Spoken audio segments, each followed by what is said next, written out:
Alright everyone, interesting link in the description, archived of course, sort of talking about what I've actually discussed for several months. I pointed out several months ago that I thought that there was a secret confederacy sort of going on behind the scenes within the GOP primary. And I said that one of the candidates I suspected was meant to gobble up Trump votes. That was Vivek Ramaswamy. I still hold to that. The plan failed. He's riding at like, what, 3 points in the aggregate. He's sort of like a fly on the windscreen at this point. He's basically not even there for political purposes. But then that there was also a candidate who I suspected either in an organized fashion or possibly of his own volition. That I don't have an answer to. I don't know whose idea this particularly was actually in the race to help Donald Trump. And I named that person as Chrischristie. And a lot of people didn't really believe me. Read this article, maybe it'll change your mind. The only thing that's preventing Nikki Haley right now from potentially winning New Hampshire is Chrischristie's existence, because he focused heavily on that state. It's more in his neck of the woods. He's not really the sort of politician you'd think of as being viable in Iowa. And I think that months ago, intelligent people began to realize Ron DeSantis was on a steady decline. Not a severe one, not dropping off a cliff, but he was declining as a candidate. He had made many mistakes, and so Iowa was Trump's to lose, effectively. But that Nikki Haley was going to be astroturfed in as the neocon choice. So she would have the Koch brothers endorsement, she got that, although Vanderplatz decided stupidly, I think, to go with DeSantis. And that it was New Hampshire, not Iowa, that really was potentially a risk zone for Donald Trump. He doesn't have quite as much ingrained support there. The demographics are different, and a candidate like Nikki Haley, with Sununu's endorsement, of course, which came, could potentially be viable there. But Chrischristie is the TDS candidate. He's single-mindedly does the TDS thing. And I suspected that with the self-deprecation and the constant TDS, the concept was actually to cock-block Nikki Haley in New Hampshire, ensuring her downfall.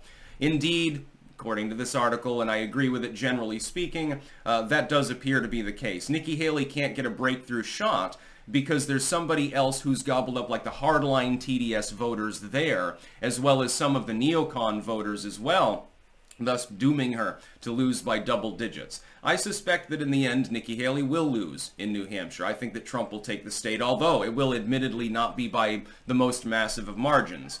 I would expect him to be running at the low 40s. Nikki Haley is arguably in the mid-30s. You could see a single-digit gap there, by the way, but by losing New Hampshire, and certainly losing Iowa, Haley probably gets third there. She'll be riding close to DeSantis, I think, but I think that at the end he'll get a boost in the polling. I'd be surprised if he wasn't above 30. In the aggregate, he's in the mid-20s right now. I think that he'll get more than that. It's a typical Iowa thing. Then the front runner typically is going to lose support because of the caucus structure being as it is. Trump wins Iowa, although not by the biggest of margins. He wins New Hampshire. Christie probably takes third in New Hampshire, effectively destroying Ron DeSantis in the process, by the way, as well. Nikki Haley then goes on to lose her home state of South Carolina. That's the most likely outcome right now. Super Tuesday is a clean sweep, and then the rest is history. At that point, the race is effectively over.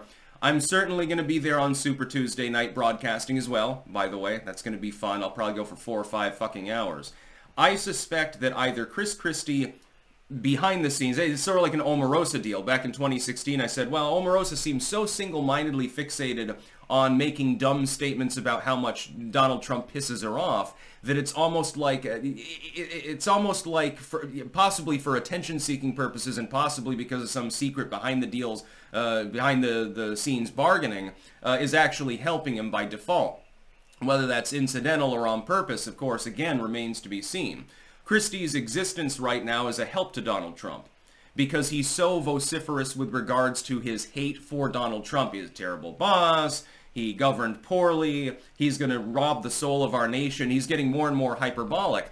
Whether or not he's doing that because he genuinely thinks he has a shot, or whether it's because he himself took up the position of TDS and said, yeah, I actually still like Trump. You know, he was a campaign advisor and a speech coach, and he early and often endorsed him, and then he sort of wandered off after that, but he was there for a moment in time. If he still actually likes Trump, what better way to help him than to get into the race and siphon off some of the TDS voters in a doomed campaign? I suspect that that's what's happening. It could be that Trump's in on it, or it could be that Christie's doing this on his own.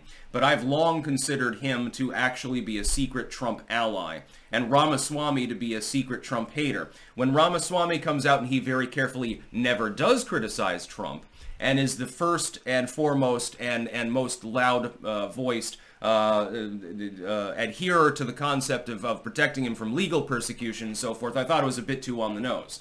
Of course, that plan didn't work. Christie's appears to be working. Again, I don't know whether this is Christie's idea or a Trump campaign sort of central idea. It's funny because actually this aligns with the conspiratorial concept of the DeSantis fans. They keep complaining about this. Well, Donald Trump is benefiting from the fact that there are too many people in the field. Everyone should drop out and just endorse Ron DeSantis, and then magically he wins. Although he still wouldn't win at this point. He's got too little support. The arrival of Nikki Haley as a viable candidate, though, really has cock-blocked them. It's just like two eagles grappling as they fall from the sky, inevitably splattering their brains on the ground. That's basically DeSantis v. Haley. They're both very frustrated about this, by the way, but then Christie is playing that extra spoiler role in one of these early states, the only one which he's particularly targeting, the only one in which he is running close to the double digits or has any form of viability. He's a blip on the radar in Iowa. He's nowhere to be found in Nevada or in South Carolina. It's literally just about New Hampshire. But if Trump takes Iowa, as he will, and he takes New Hampshire, the race is effectively already over. Haley will be drained and starved of support. She will lose her home state. DeSantis will have nothing to show for his single-minded campaigning in Iowa.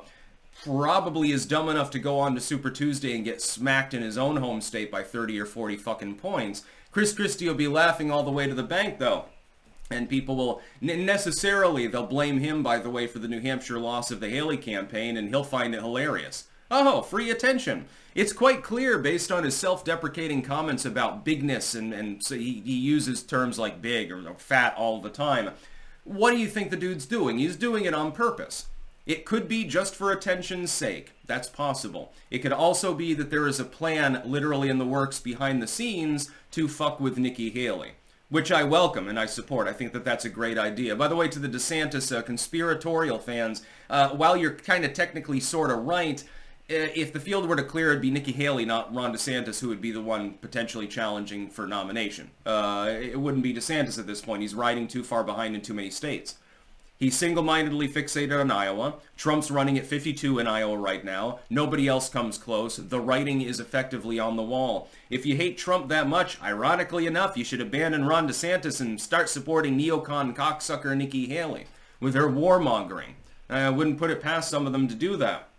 In the end, though, I suspect that the GOP will coalesce behind Trump, at least the people will. They might be crazy enough to try a brokered convention shuffle. We'll wait and see. That could be the ultimate chaos of the campaign season. Trump ends up getting knocked off the ballot by unilateral oligarchic decision, ends up getting a close third place as an independent write-in candidate just because people don't let the MAGA thing go, and the Democrats sweep 50 states in the process. It'd be really, really funny to see that, but then maybe Biden croaks RFK Jr. out of nowhere. We're going to see some crazy shit. I'm McLovin' it. That's about all. Peace out.